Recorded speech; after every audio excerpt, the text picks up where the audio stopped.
saya sudah berbicara tentang kesadaran murni. Dan kesadaran murni ini tidak bisa dicapai dengan cara biasa, karena tidak ada yang gratis di semesta ini. Perlu ada upaya dari diri kita.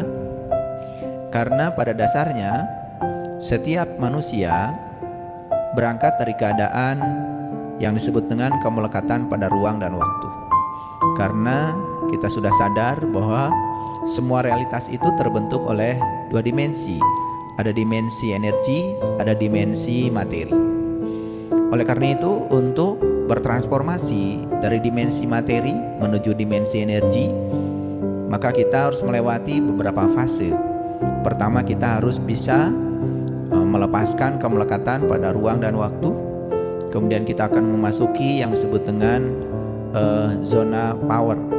Di situ kita sudah mulai menemukan getaran-getaran positif. Di situ kita sudah menemukan keberanian untuk melakukan proses perubahan.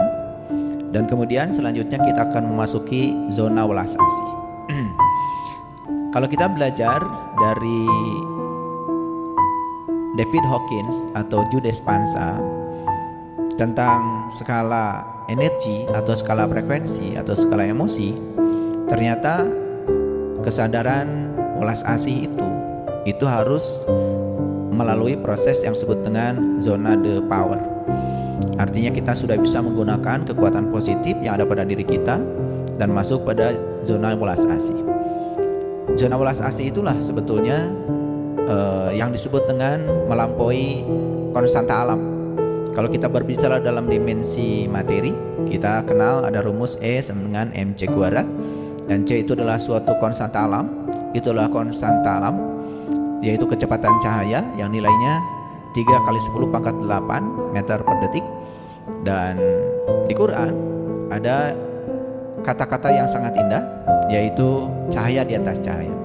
Jadi Quran surat An-Nur ayat 35 itu berbicara tentang pohon zaitun yang diberkahi, bukan dari timur, bukan dari barat.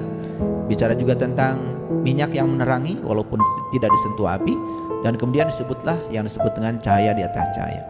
Jadi kalau berbicara cahaya di atas cahaya berarti berbicara sesuatu yang melampaui kecepatan cahaya.